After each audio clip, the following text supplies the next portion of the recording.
این چه اسپرسوی افتضاحیه؟ اصولا 90% اسپرسوهایی که ما میخوریم چه تو کافه چه تو خونه معمولا استاندارد و بالانس نیستن.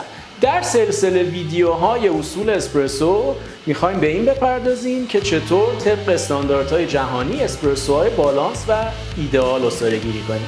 من شاهین جهرومی ام، به سرزمین قهوه خوش اومدید. عصاره‌گیری کردن از اسپرسو چالش‌های زیادی داره و عموما این چالش‌ها هم از ذات این روش عصاره‌گیری نشأت می‌گیرن.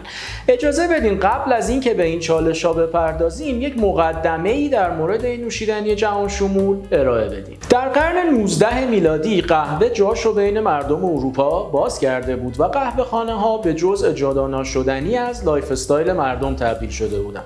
اما مشکلی که وجود داشت این بود که دم کردن یک فنجان قهوه یه چیزی بیش از 5 دقیقه زمان می‌برد و این زمان انتظار رو در کافه‌های شلوغ بسیار زیاد می‌کرد.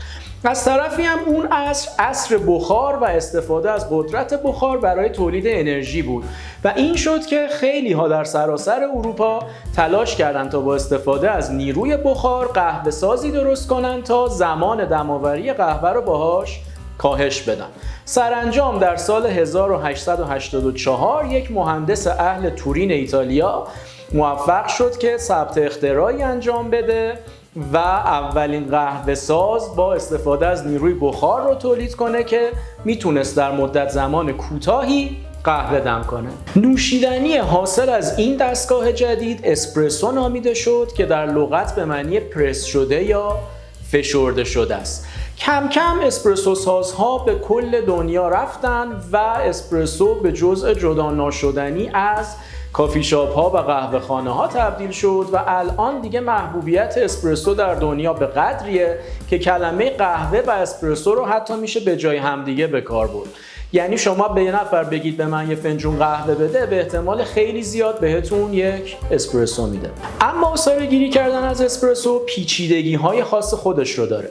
چون همینطوری که میدونید وقتی ما میخوایم قهوه دم کنیم نیاز داریم تا آب و قهوه مدت زمانی رو با هم همجوار باشن تا آب بتونه مواد قابل حل قهوه رو در خودش حل کنه، استخراج کنه و به شکل یک نوشیدنی ایدئال در فنجان به شما ارائه بده. حال این که در اسپرسو به خاطر اینکه این مدت زمان همجواری رو کوتاه می‌کنیم بالاجبار پارامترهای دیگر تاثیرگذار بولتر و با اهمیت‌تر میشه. اگر بخوایم تعریفی از این نوشیدنی جذاب ارائه بدیم میتونیم بگیم که عبور آب داغ با فشار از بستر متراکمی از قهوه رو اسپرسو مینامیم. همینطور که تو این تعریف میبینید 3 تا پارامتر تاثیرگذار دمای آب، فشار آب و تراکم بستر قهوه پارامترهایی هستند که کیفیت اسپرسو رو متضمن میشن.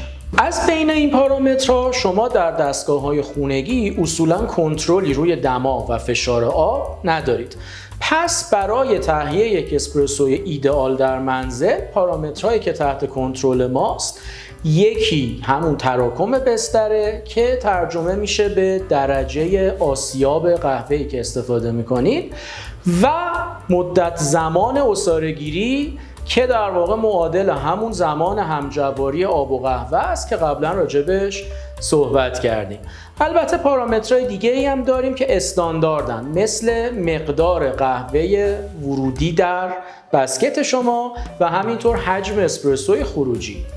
وزن ورودی قهوه شما در بسکت کاملا وابسته به سایز بسکت دستگاهیه که استفاده می‌کنید و عموما در دستگاه خونگی یه چیزی بین 10 الی 12 گرمه.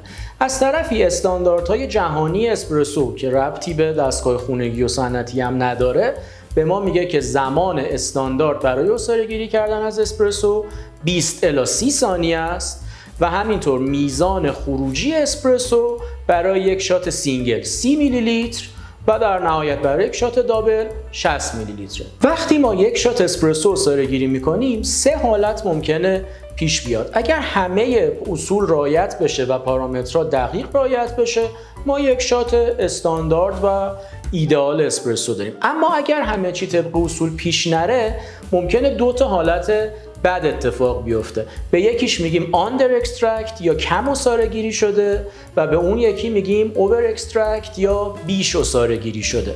حالا اگر قهوه شما آندر اکسترکت باشه به زبان ساده یعنی که کمتر از حد نیاز از قهوه‌تون عصاره گیری کردید که این در فنجان خودش رو به شکل طعم ترش زننده، شور، رقیق و کرمای ناپایدار نشون میده و از اون سمت اگر قهوه شما اوور اکسترکتد باشه دارای تلخی بیش از حد و زننده‌ای میشه.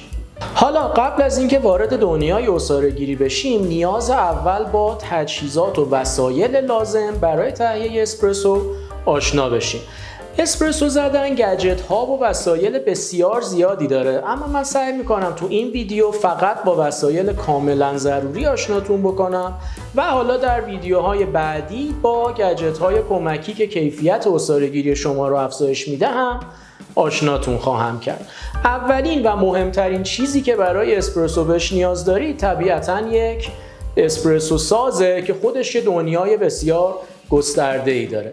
اسپرسو سازها از مدل‌های صنعتی تا نیمه صنعتی و خانگی تنوع دارن که تفاوتشون به زبان ساده در توان المنت و در تعداد و حجم بویلراشونه.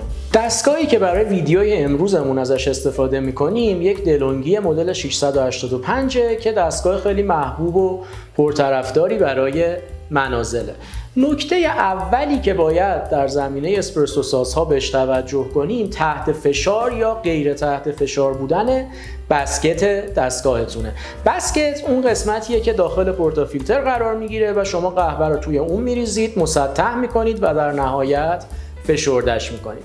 بسکت های تحت فشار برای افرادی طراحی شده که علاقه یا حوصله زیادی برای بازی کردن با پارامترهای اسپرسوشون ندارن و صرفاً یک دستگاهی میخوان که با صرف زمان کم بتونن یک اسپرسو ازش داشته باشن. عملاً این افراد قهوه رو آسیاب شده از بیرون تهیه میکنن. برای همینم بسکت های تحت فشار طوری طراحی شده که تقریبا شما با هر درجه آسیابی که قهوه رو داخلش قرار بدید حدوداً یک شات اسپرسوی قابل قبول رو بهتون تحویل میده. اما اگر از هنر ظریف عصاره‌گیری لذت میبرید و مایلید یک ذره وقت بیشتری برای عصاره‌گیریتون صرف کنید، پیشنهاد من اینه که بسکت تحت فشارتون رو با بسکت غیر تحت فشار جایگزین کنید. این بسکت های غیر تحت فشار همون هایی هستن که در دستگاه های صنعتی هم استفاده میشن و اینها دیگه نسبت به تغییرات درجه آسیاب بسیار حساسیت نشون میدن و با این بسکت ها خیلی راحت ممکنه قهوه‌تون رو اوور یا آندر کنید. برای همین اگر که دستگاهتون نیمه صنعتیه یا اگر بسکتتون رو با غیر تحت فشار جایگزین کردید حتما باید کنار دستگاهتون از یک آسیاب مخصوص اسپرسو هم استفاده کنید تا بتونید قهوه‌تون رو با دستگاهتون کالیبره کنید. حالا این کالیبره کردن یعنی چی؟ اگر به زبون خیلی ساده بخوام توضیح بدم یعنی شما با ثابت نگه داشتن میزان ورودیتون، یعنی همونی که گفتیم 10 الی 12 گرم قهوه، بتونید در مدت زمان 20 الی 30 ثانیه با توجه به اینکه شاتتون سینگل یا دابل 30 یا 60 میلی لیتر اسپرسو خروجی بگیرید. اگر این اتفاق نیفته و شما زیر 20 ثانیه به اون خروجی برسید یعنی شاتتون آندر اکسترکت و اگر بیش از 30 ثانیه طول بکشه و به اون خروجی برسید شاتتون اوور اکسترکته. در حالت اول باید درجه آسیابتون رو ریزتر کنید و در حالت دوم باید درجه آسیابتون رو درشتر کنید. کالیبره کردن اسپرسو برای یک قهوه خاص شاید 2 الی 3 شات آزمون و خطا بخواد، اما باور کنید کیفیت اسپرسوی خروجیتون ارزشش رو داره. همینطور که اشاره کردیم عصاره گیری کردن از یک شات اسپرسوی خوب نیاز به یک سری تجهیزات از جمله ترازوی دقیق، تمپر، تایمر و شات مدرج داره. بله، اسپرسوی خوب هزینه داره. حالا که راجع به تجهیزات مورد نیاز صحبت کردیم وقتشه که چند تا تکنیک یادتون بدم.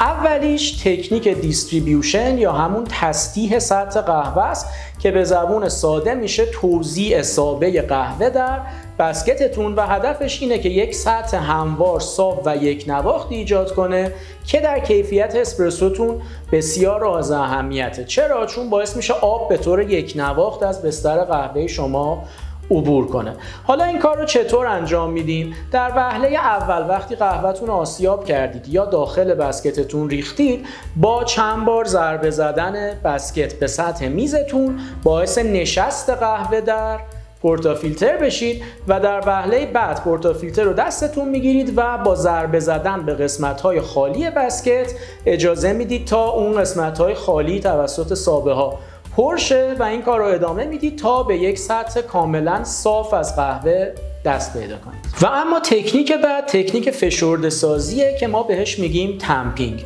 اولا برای این کار نیاز به یک تمپر استاندارد متناسب با سایز بسکت دستگاهتون دارید که عمدتاً دستگاه‌های خانگی از سایز تمپر 51 میلیمتری استفاده میکنن. خواهشی که دارم اینه که تمپرهای پلاستیکی غیر استاندارد، تمپرهایی که همراه دستگاهتون اومده رو فراموش کنید و یک تمپر استاندارد تهیه کنید.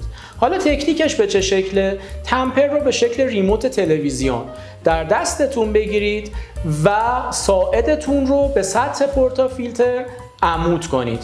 تمپر رو با انگشت شست و اشاره فشار بیارید و سعی کنید که یک فشار کاملا عمود و صاف از کتفتون به بستر قهوه ایجاد کنید.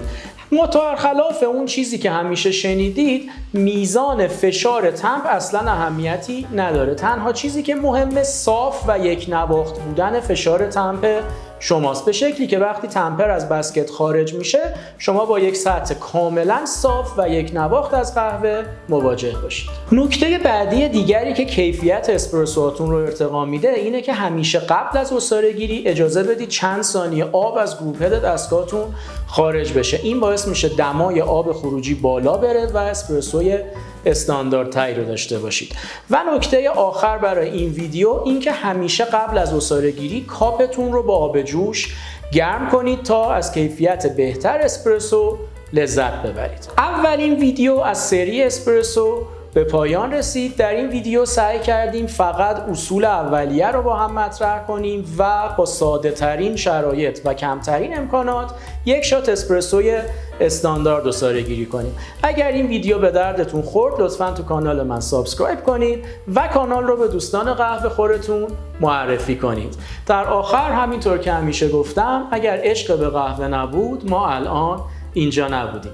مواظب خودتون باشید، مواظب همدیگه باشید و با عشق زندگی کنید. جام خوبه؟ خوبه. بستر همونطور که میدونی نمیخواد. در عوض این که ما در اسپرسو به خاطر دیگه حرفا نداره.